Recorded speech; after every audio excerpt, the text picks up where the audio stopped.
Hello, brothers and sisters. I'm Sister Ann Shields, and welcome once more to Food for the Journey.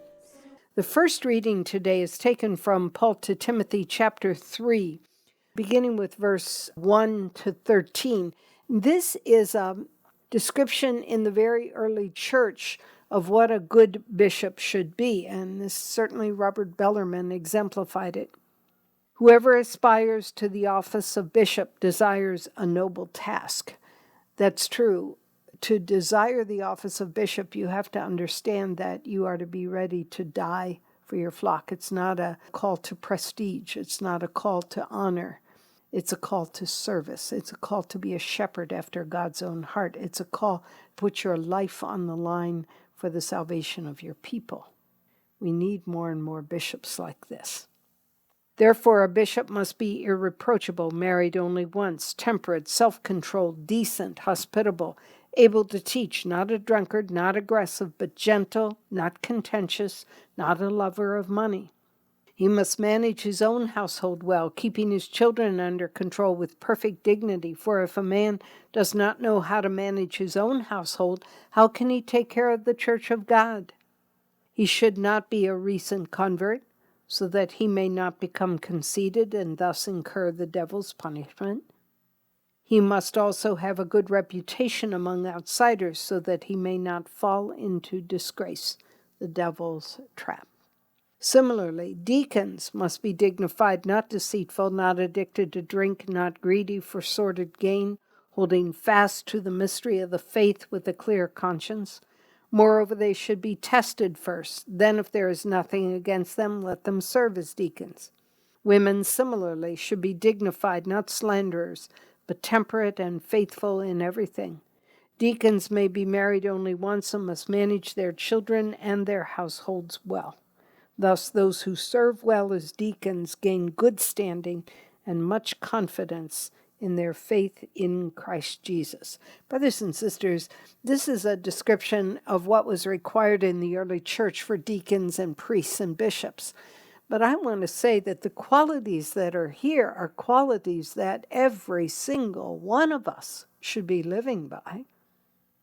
Not slanderers, not drunkards, not lovers of money, but to be self-controlled and decent and hospitable. How much better the world would be if that was the common standard among all men and women.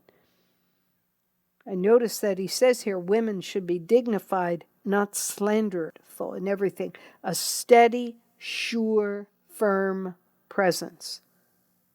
How necessary that is. Not one given to gossip, to jealousy, to envy.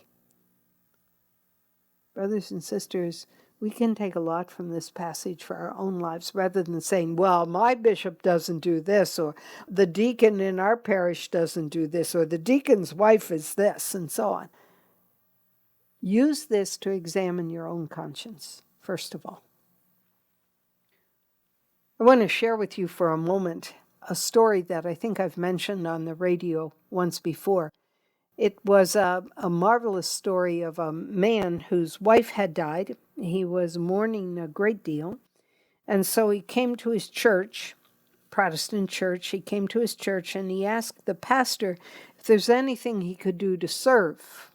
This is a way of dealing many times with grief. And the pastor said, well, to tell you the truth, what I honestly need is a garden.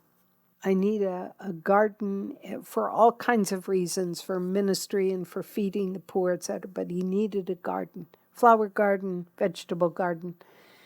And so Carl began to develop these gardens, and he tended them very carefully and very well.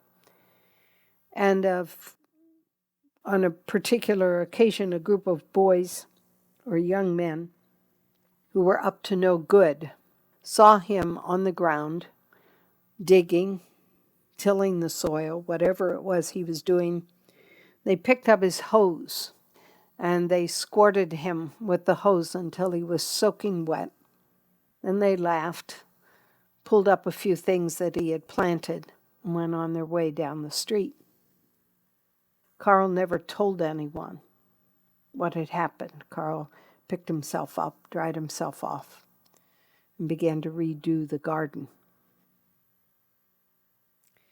The story would have ended there, except a year later, one of those young men returned with Carl's wallet, just simply left it on the ground where Carl would have worked or would be working. Carl found it, and he found in it the only picture he had had of his wife who had died. He was greatly blessed to receive it back, but he wondered about the young man. I'm sure he prayed for him. Later on, several years later, Carl died. And the pastor put out an announcement that he needed someone to take Carl's place in tilling that garden, making it fruitful.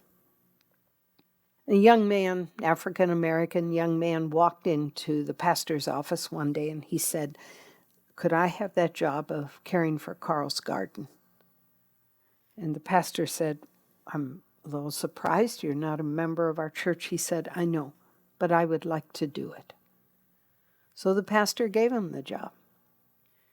And every week for the next 2 years, many days in between, that garden would be tilled and cared for and cultivated, and it bore much fruit. And then one day that young man, after a couple of years, walked into the pastor's office and he said, "Pastor, I'm not going to be able to continue this job." He said, "My wife just had a baby and I'm not going to be free to continue to do this." And the pastor congratulated him and he said to him, "And what's your baby's name?" And the young man said, "Carl. We've named him Carl." Do you understand what happened there?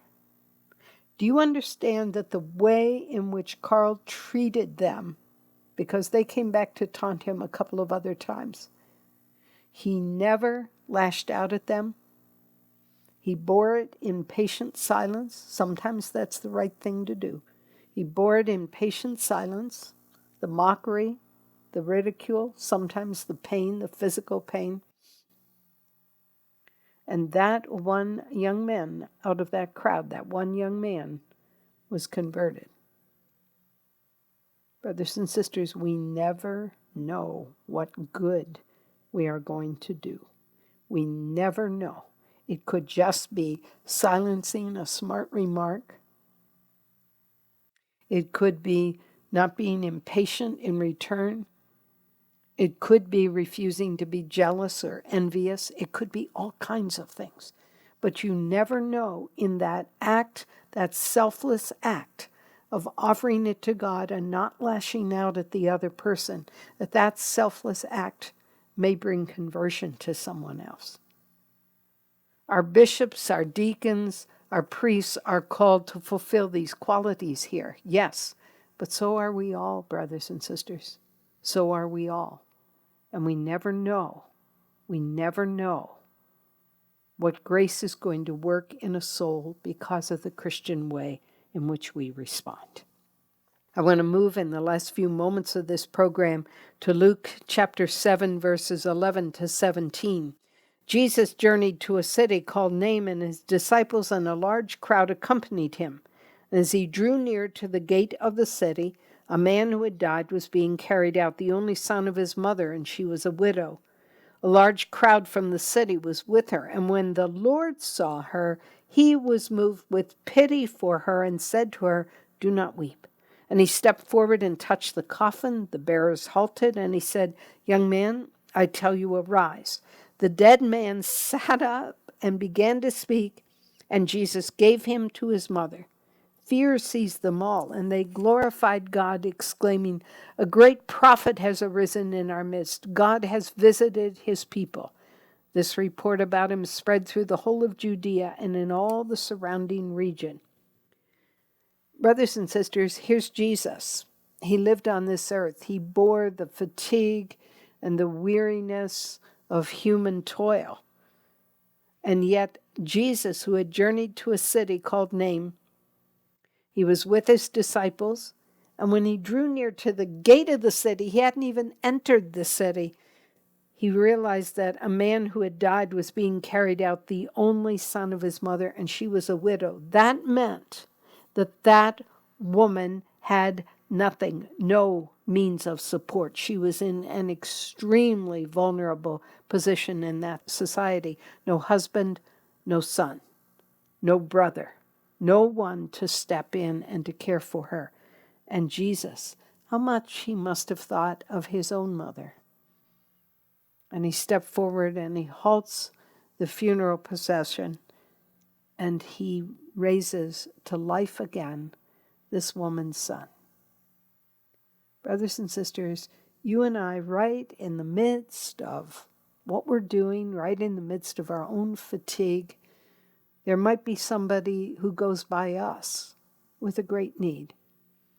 Oh, we're too busy. We have too much to do. If we lift our heads and we see the need of another, shouldn't we respond? How generous are you? How unselfish are you? The example of Carl, the example of Jesus. How generous and kind are you? How willing are you to forget yourself, your own pride, your own agenda, to reach out in kindness to the need of another?